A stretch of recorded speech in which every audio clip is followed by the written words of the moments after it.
Hello everyone, good afternoon. How are you all? Must be good, must be doing your work properly, must be enjoying online classes, है ना? No coming of school, no magashmari with teachers, no nothing. Enjoying at home, seeing the video and studying. Is it good or not? Just do comment me, okay? Chalo, let's begin our lecture today. So in the last lecture, as I told you that we are going to start our first chapter in a civics portion. The chapter is fundamental rights and duties. And in our last lecture only, I gave you some brief information regarding our rights and duties. Okay, so today in this lecture, we are going to start this chapter. Before I start the chapter, I want everybody to keep their book open, page number 38, chapter number 4. So it will be more clear to you. Everything is written over here on a screen, but then also I want you to keep the books open. And those who have not taken the books, I request them to take a book as soon as possible. Okay? Chalo, let's begin. Fundamental rights and duties. First of all, I will talk to you about the picture which I have shared with you. You know who is he? आपको पता है वो कौन है? कौन है? Just answer yourself there. मैं फिर बताती हूँ. Is a Jawaharlal Nehru, Pandit Jawaharlal Nehru, our first Prime Minister after the independence of India. Okay हमने फर्स्ट चैप्टर में बात की ब्रिटिशर्स जैसे ट्रेड के लिए हमारे इंडिया में आए थे और फिर पूरे हमारे इंडिया को कैप्चर कर लिया था.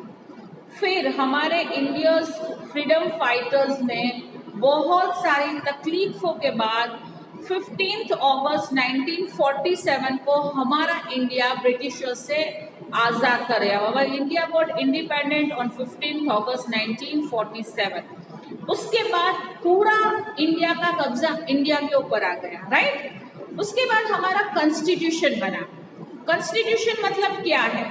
हमारा constitution is a written note. It's a written note जिसमें सारे रूल्स एंड रेगुलेशंस लिखे गए थे इंडिया के लिए, इंडिया के सिटीजन के लिए, इंडिया की गवर्नमेंट के लिए.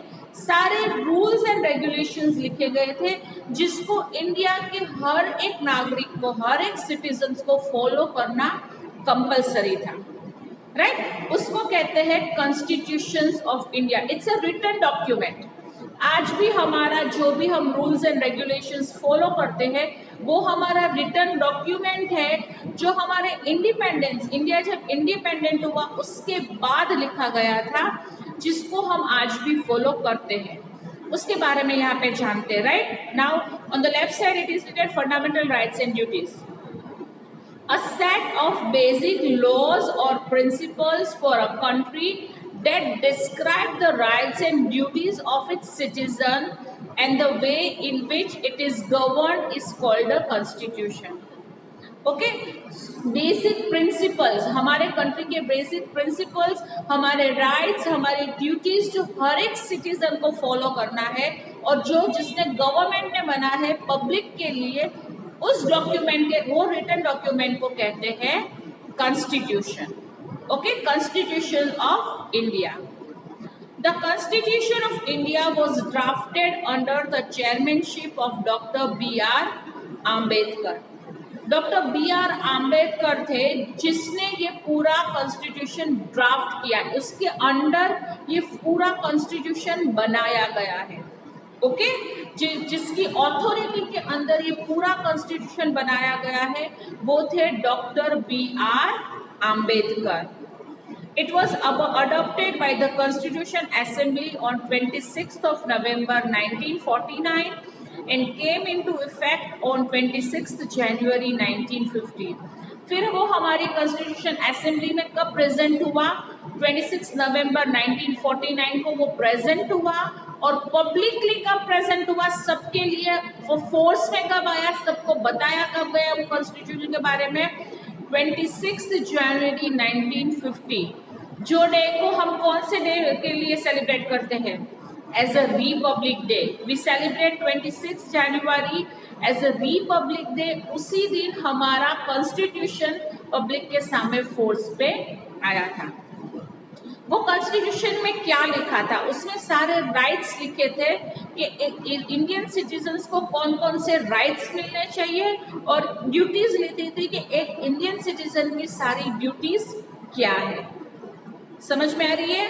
कॉन्स्टिट्यूशन हमारा बहुत लंबा है, लेकिन हमारे ये चैप्टर में बहुत ब्रीफली उसे एक्सप्लेन किया है, जो मैं आपके सामने समझाने वाली हूँ। राइट साइड में जो पिक्चर है उसमें जवाहरलाल नेहरू है, वो हमारे फर्स्ट प्राइम मिनिस्टर थे जिसने हमारे कॉन्स्टिट्यूशन के ऊपर वो सिग्नेचर कर रहे हैं। आई होप यहाँ तक की बात आपको समझ में आई। श्योर? अगर कुछ ना समझ में आए हो तो मैंने जैसे हर एक वीडियो में आपको बताया है कि do comment on a comment box, so I can come to know that what are the things which are not clear with you, and I can make more clear